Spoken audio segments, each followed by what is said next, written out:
हिंदी प्राध्यापक चैनल पर आपका हार्दिक स्वागत है। मैं योगेश कुमार अपने YouTube चैनल के माध्यम से आप सभी के समक्ष उपस्थित हूँ। आप सभी का स्नेह और सहयोग मुझे मिलता रहे, इसी आशा और विश्वास के साथ मैं आरंभ करता हूँ आज का व्याख्यान।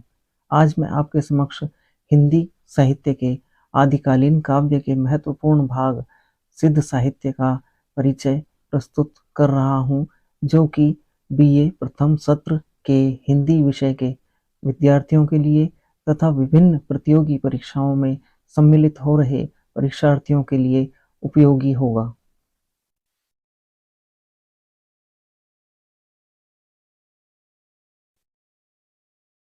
आदिकालीन काव्य सिद्ध साहित्य।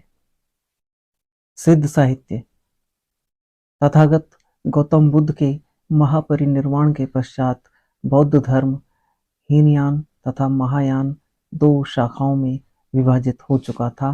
कालांतर में महायान भी दो भागों में बट गया, जिन्हें वज्रयान तथा सहजयान कहा गया।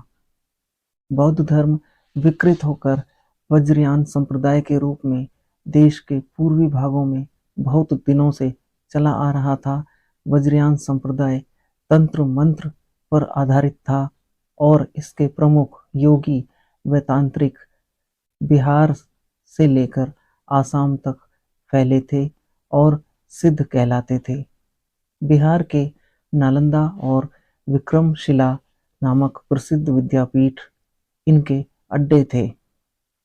इन बौद्ध तांत्रिकों के बीच वामाचार अपनी चरम सीमा को पहुंचा।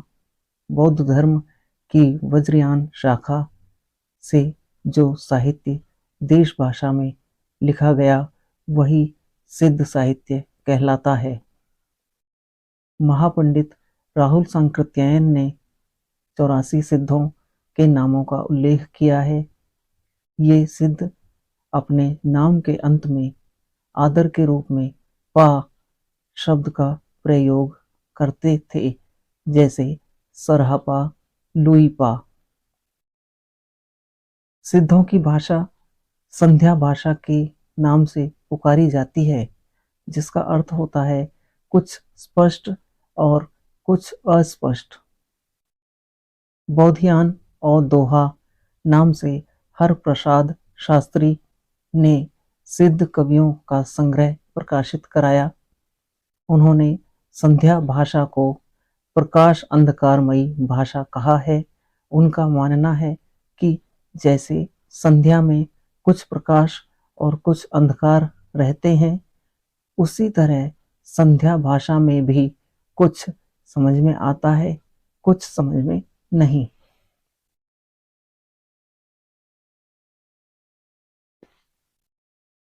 सिद्ध साहित्य की प्रमुख प्रवृत्तियां या विशेषताएं।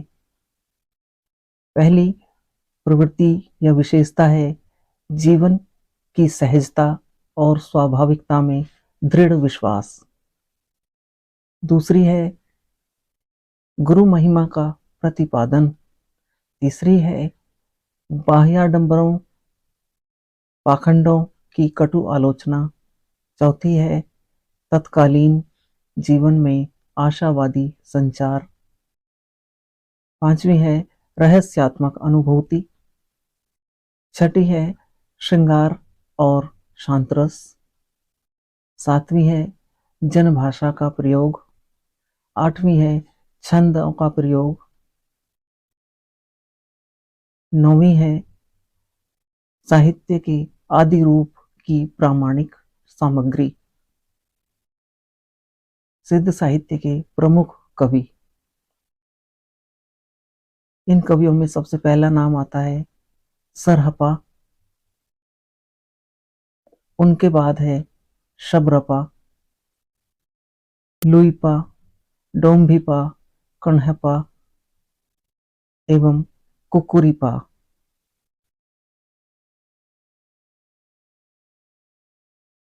अनेक विद्वानों द्वारा प्रस्तुत तथ्यों पर आधारित यह था सिद्ध साहित्य का सामान्य परिचय।